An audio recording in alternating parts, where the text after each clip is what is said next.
Good evening, everyone. I am Rotaract 𝙈𝙗𝙖𝙢𝙖, your moderator for the panel discussion today. So, welcome everyone. Our event Femmquality, happening under Project One, is a PR initiative. The event that we are organizing aims at making people realize the underlying misogyny that exists around us and the fact that we are unable to identify it in the content we consume on a very daily basis. We are conducting this interview with the four of you as you have held or will hold a very prestigious position of power in our organization, and we cannot be any more happier. We believe that this interview will be a quintessential way to empower people everywhere and also lead to more illuminating conversations about feminism as a movement and its impact. The theme for this interview will be breaking the glass ceiling. I would now like to quickly introduce all our panelists. Rotaract Prachi Jhitra, President of RCNM for the Rotaract year 2018-19. Rotaract Prachi is everything that a leading woman inspires to be and more. Rotaract Pranjal Shah was the president for the Rotaract year 1920. She is the blueprint for what a woman in power should embody. Rotaract Vagisha Purohit, she is currently the president of RCNM. Courage, dedication, and perseverance are her trademarks as a woman of authority. Rotaract Monishka Agarwal is the president for the year 21-22. She is congenial, approachable, and always looks at the bigger picture, and she always continues to be a guiding force. Before we begin, I would like to inform you that this will be recorded and uploaded on our social media platforms to spread awareness about the cause.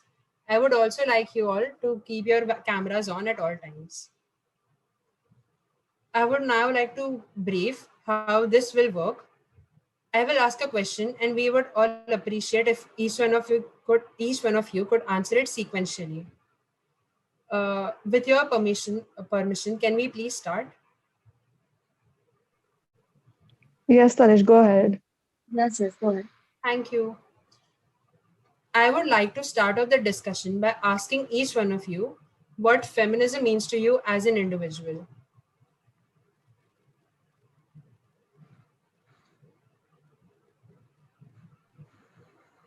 I'll start if that's okay.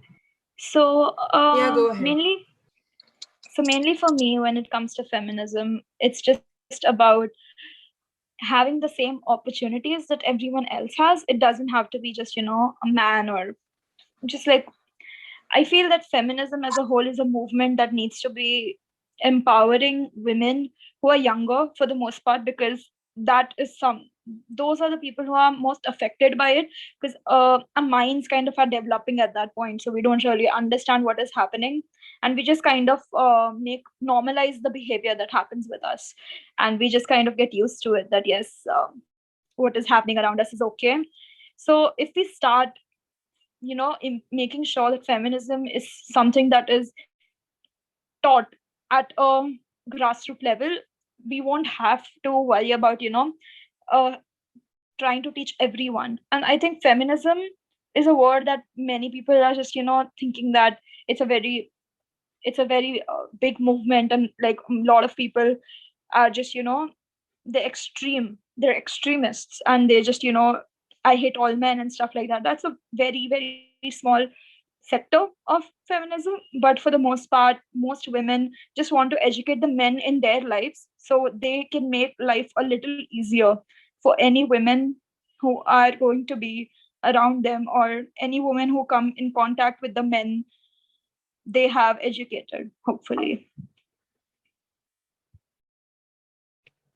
I would like to add on to this. I think my concept of feminism is very much similar to Pranjal's. It mainly means equality.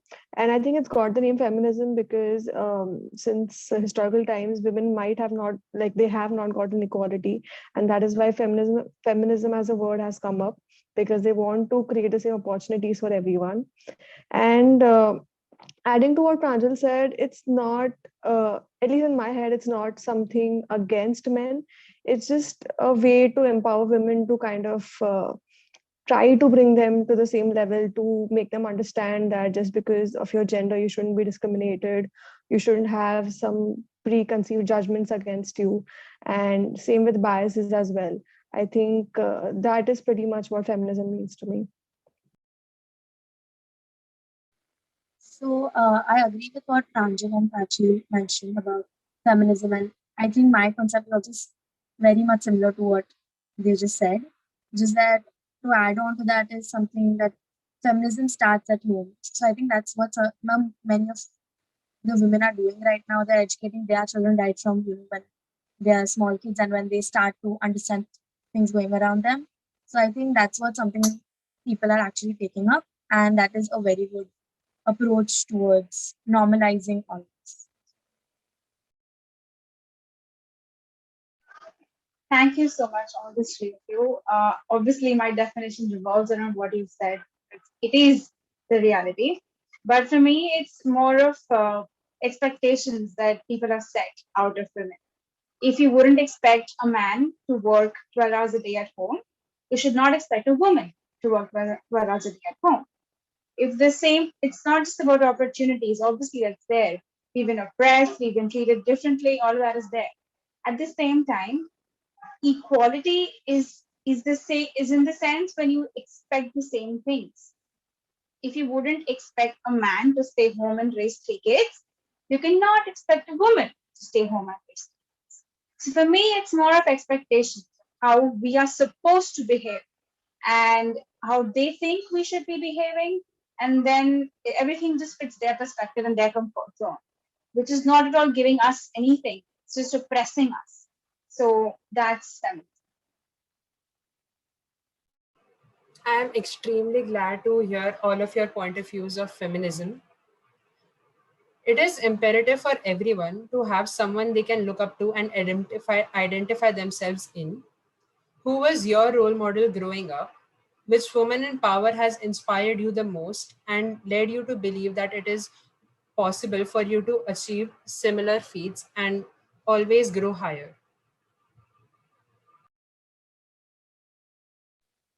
So for me, it's not a woman in power, but it has to be my mom, because I've seen how she's a working lady. So I've seen how she's handled everything, and she's never stopped because someone said, "Okay, you have to stay home and be with the kids." She's never stopped that. She's just juggled everything together.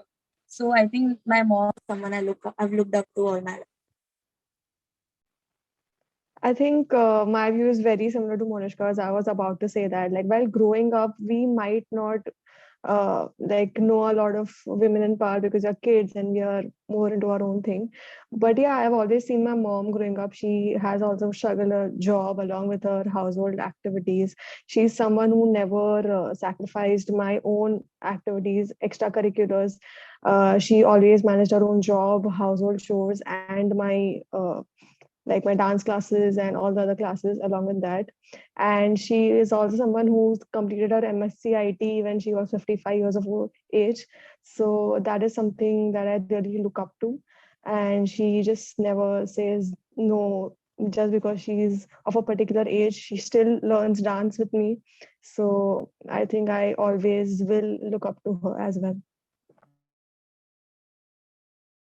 I would like to jump on the same boat.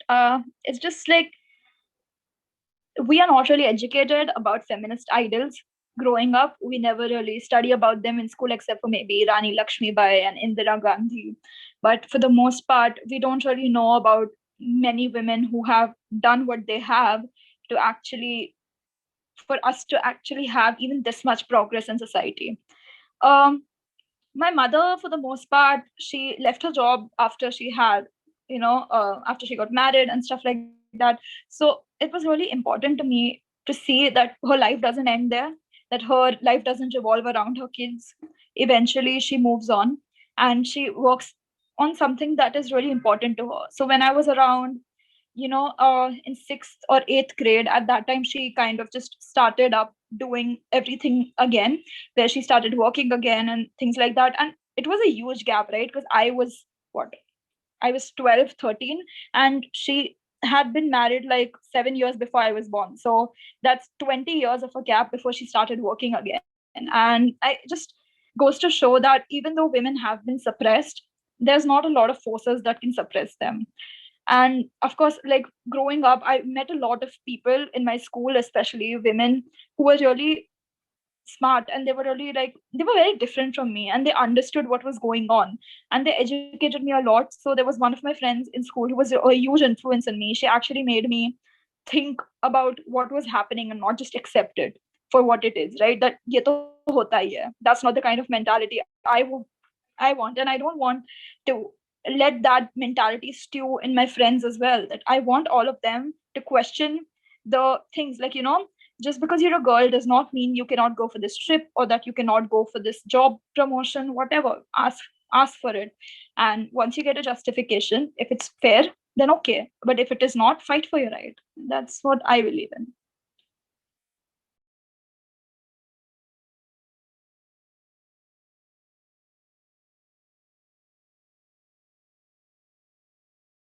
Okay, y'all can like stop laughing. That's fine. um, just give me a minute. I think it's also important to talk about how the representation in media really goes along. I don't think a lot of us have seen that in movies, also in Bollywood movies, that women were represented in a very strong, positive role as a lead role. I think it didn't come until much, much later. I think this decade we are seeing a lot of women taking, you know, the leading roles in movies and stuff like that. But before then, when I was a kid, like 2000 to 2015 at least, I don't think we had any major movies which, had a female lead and was successful, at least. Now we are seeing a shift. So maybe the generation which comes after us will be seeing all this and absorbing it, and maybe, you know, making their own mind about how women should work and what they should do. Yeah, I completely agree with that. Um, yeah, I mean, I can talk, like, I'll talk about Michelle Obama. She's someone I really started looking up to ever since Barack Obama came into power. Like, I remember seeing his oath taking ceremony, and I remember it being such a huge thing, such a great turnout. And I've been following Michelle Obama ever since, and I just really like the things that she stands up for, the way she stands up for herself, her family, and the things that she believes in. I think that is a really inspiring woman.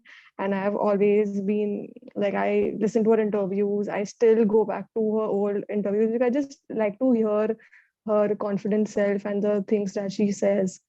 And she's a solid lady, like in my eyes. I'll go on with the question. Yeah, go ahead. Thank you. Thank you. So I think the answer lies around what all these three have spoken about, obviously, but they've summed it up very well. We didn't have people that we can look up to. I personally had things that I knew I didn't want to be like that.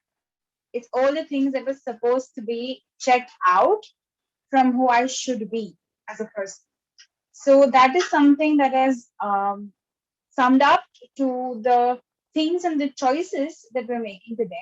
And of course, the representation in the industry and everything outside, not just in families, not just in the four walls of our houses, but outside as well. It's not that, it is not that in pushed on, or it's not that prominent. And still, I still feel that even though we talk about feminism, we talk about equality and everything, it's because we are living in tier one cities and we are getting those opportunities. You go and talk to women living in rural areas, they still won't get the consent. They still won't understand why they are being asked to, even if you give them a choice to go and work somewhere, they probably just say no, because their life of getting up, making food for everyone, and just serving others is something that has given them, monotony. At the same time, they've lived life that way. That's what brings them happiness. And that is how women are being taught to shrink themselves to accommodate others. So, in order to think of perspectives from how, if you look at it long term, obviously we are still at the nascent stage, and it's good that we, whatever efforts are being taken outside in the world, they're flourishing into something. But unless and until we don't reach these roots, we don't teach young girls who go to government schools in rural areas that they can speak up in front of the boys who bully them, I don't think change is gonna give us the result that we want. I totally agree with each one of you. Your words on this topic have been very enlightening so far. The president is the most pivotal role in an organization. Good leadership can change entire landscapes, which is what makes us even prouder that we have women in positions of leadership at RCNM. What is most important to you as leaders of this community?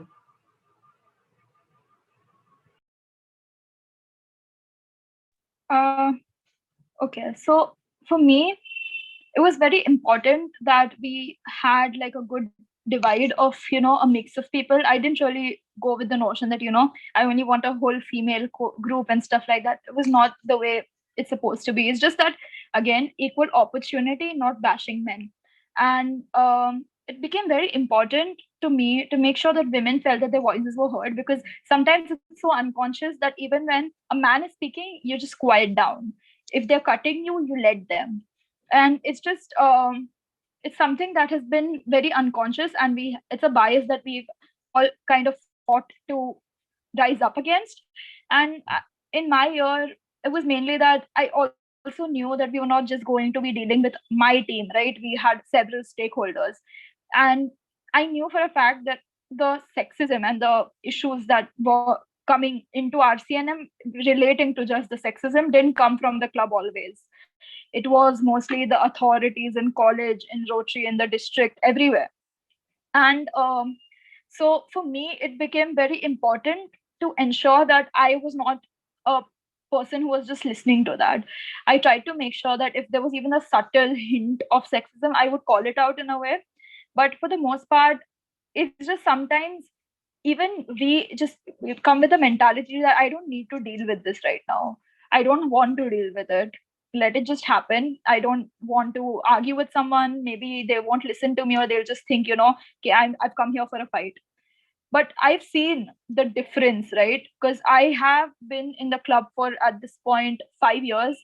I have seen 2 male presidents and 3 female presidents. So the 2 male presidents, I could see that to some extent people took them more seriously, even though their work was probably not better than ours.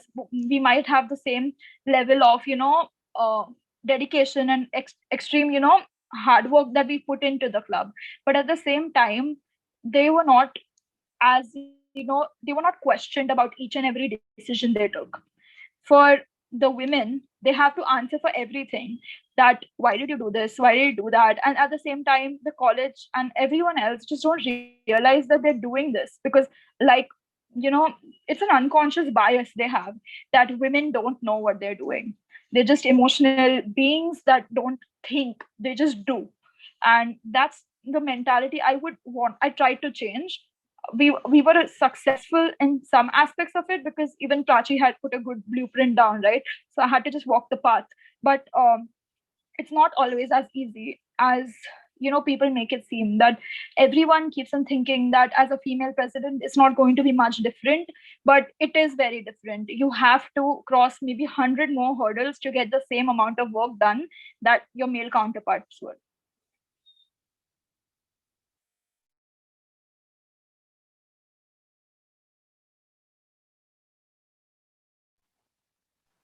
Okay, so I think I can go next.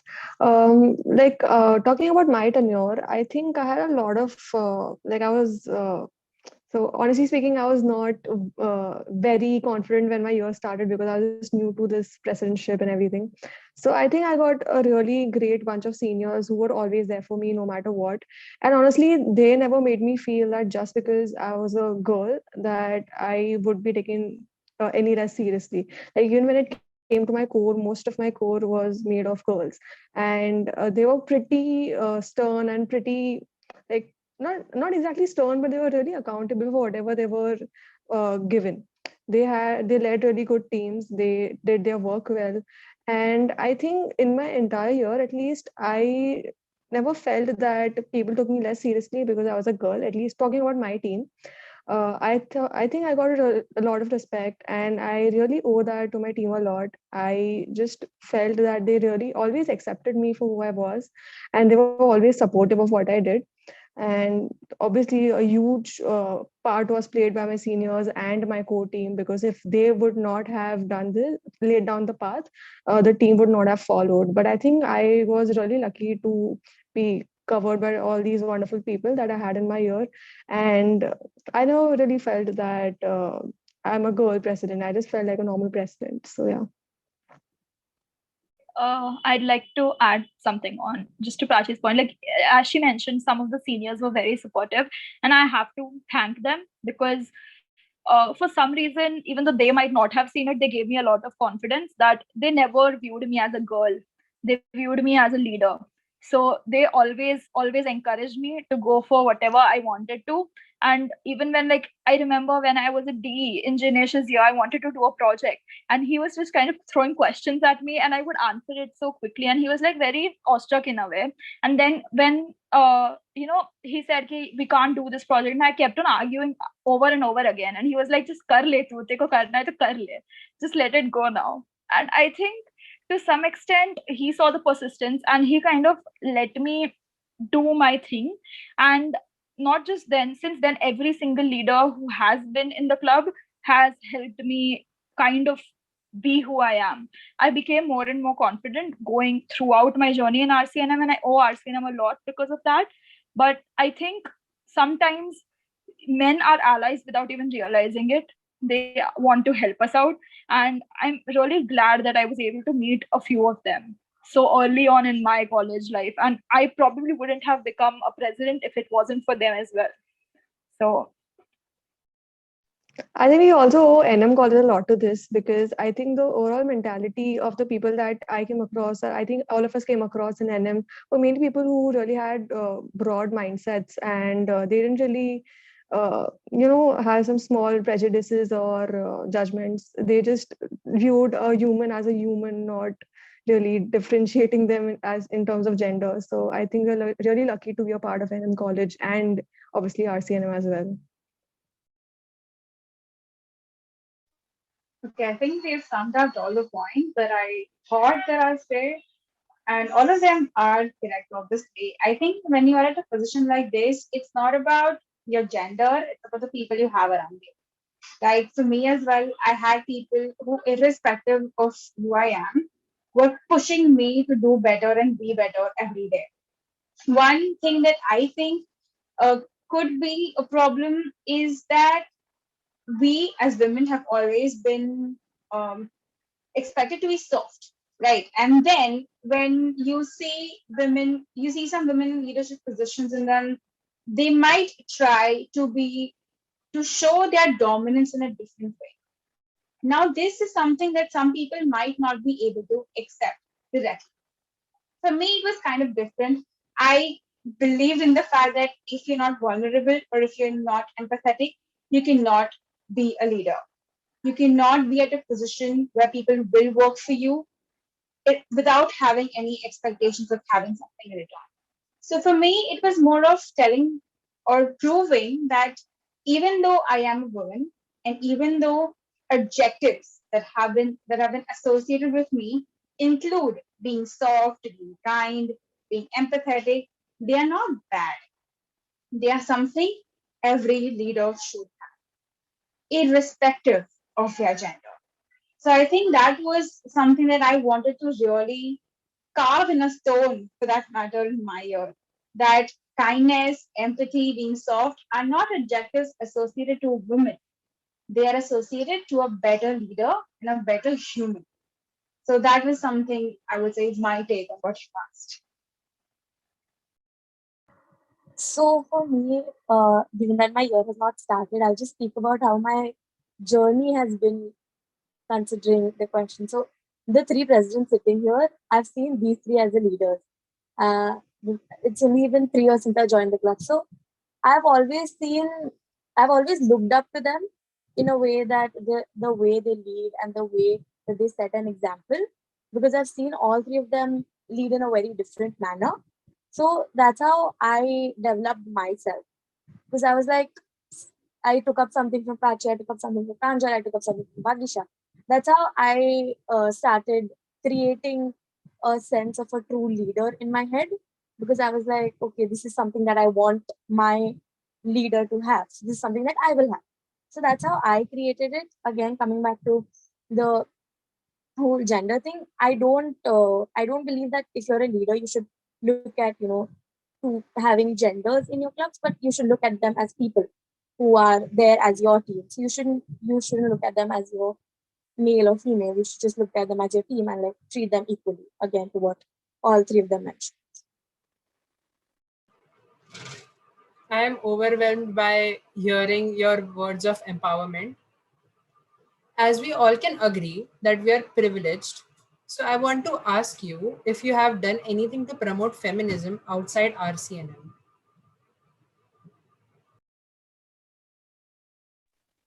Go on. Okay. Go ahead. Go on, go. So I think that outside of RCNM, the question that you asked is something related to what I am in RCNM. Because if I am not a better person here, then I'm not a better person in general, right? So it's not something that I've done outside of RCNM to promote feminism or to tell people that women are equal and everything. It's not a conscious effort that women do. It's an unconscious effort that comes in all our daily actions. Be it talking to our friends and holding them accountable when they say something that's traditionally right, but in this context wrong, or be it just back answering probably your father and he's wrong. That's something I believe is a small effort to tell people that we are not supposed to be treated like this. So it's not a one time thing. Women are fighting a battle every single day. If not me, then someone else, and if not them, then someone else. It's not something we consciously do. We are always trying to probably prove ourselves that what you think of us is not how you should be seeing us, and that's for sure not going to be the future.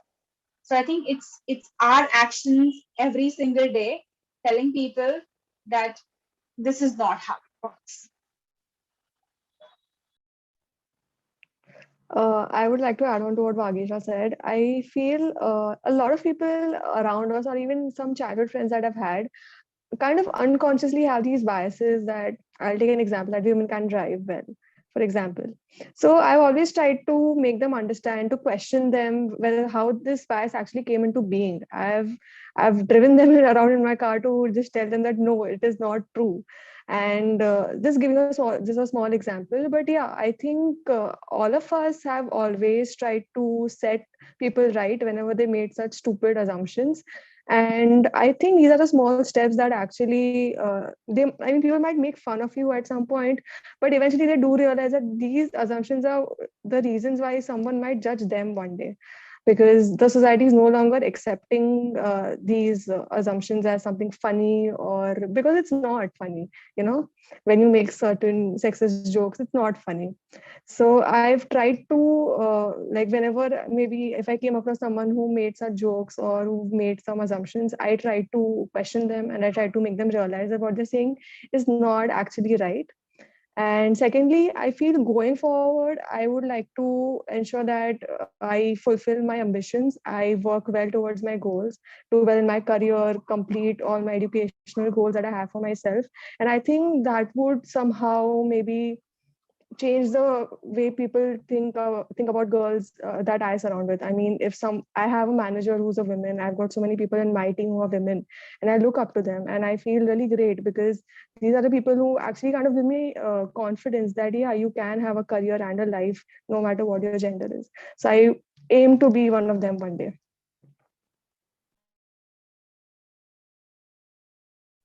Okay, so for me, I think for the most part, I'm working to make myself more in a position where, to make myself reach a position where I can actually help more women, because that's my goal ultimately, that I do want to probably work with charities and maybe open a charity of my own, where I would be working extremely closely with women, not only in urban settings but also rural settings, to actually teach them about what needs to be done.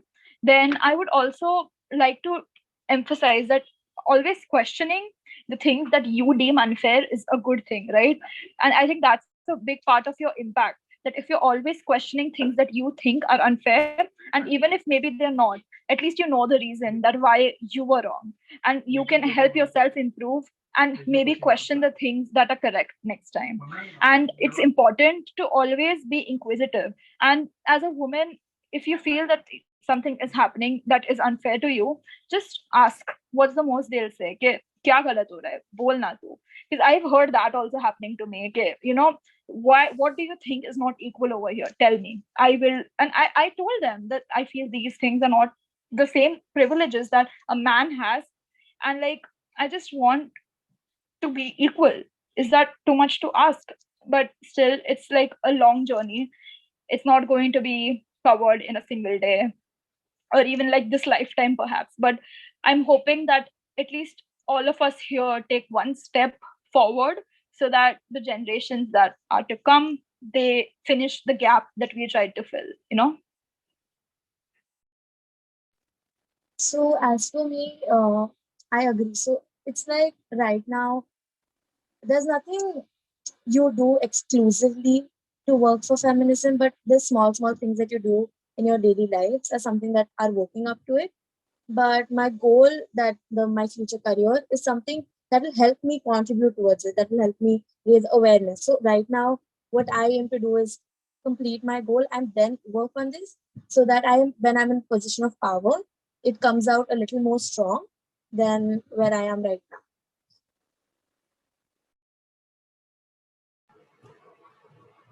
I would like to end this conversation by asking each one of you if you have any suggestions for people aspiring for this role or any role of power for fact.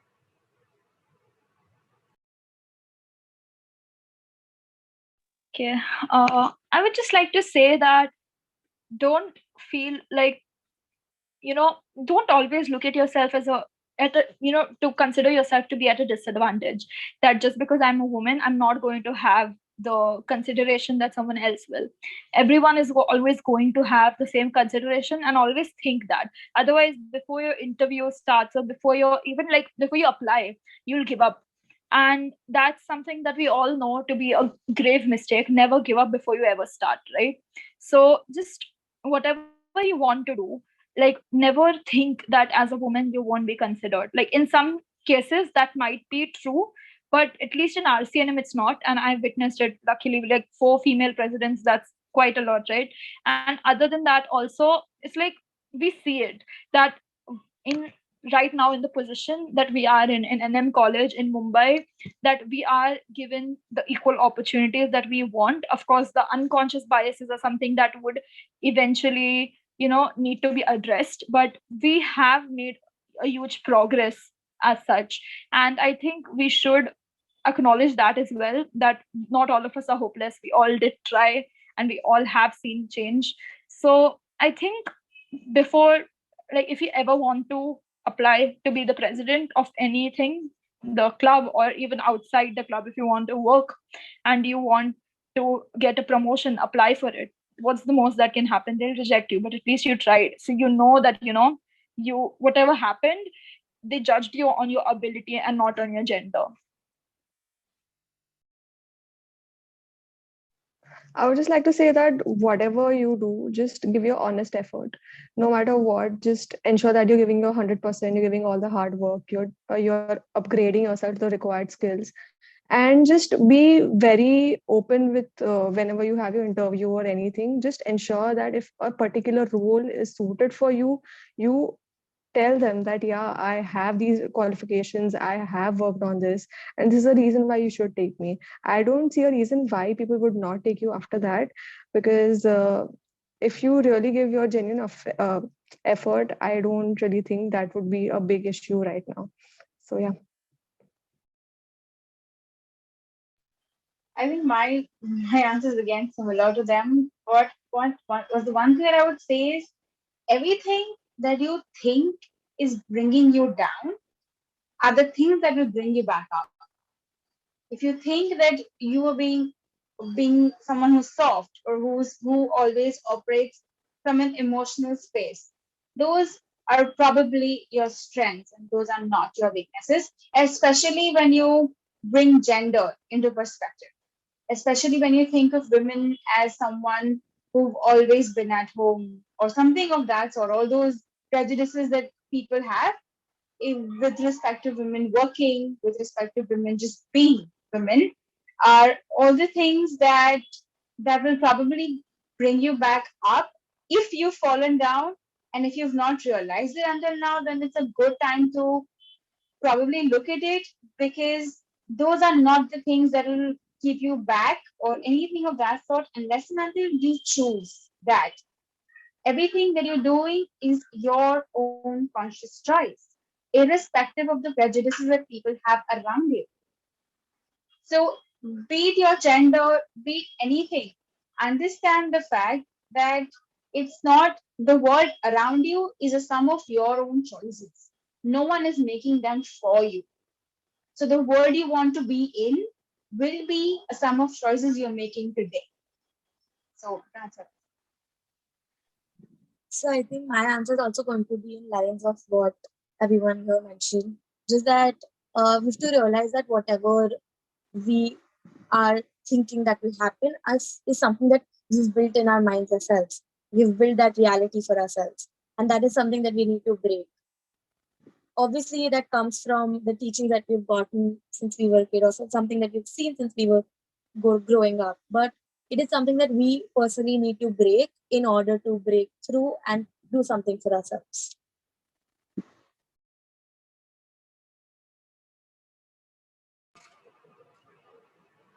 While gender disparity has become an unavoidable element in most facets of society, it gives us great hope to see that this is changing every single day. Every conversation, every discussion has a positive impact. We would be delighted to hear from you and appreciate any feedback you could give us regarding today's session. On that note, we would like to thank you for your involvement and sparing time to be a part of this endeavor. It wouldn't have had been possible without you. Thank you. Thank you, Thank you so Tanish. much. It was great to be here. Thank you, Tanish. Yes.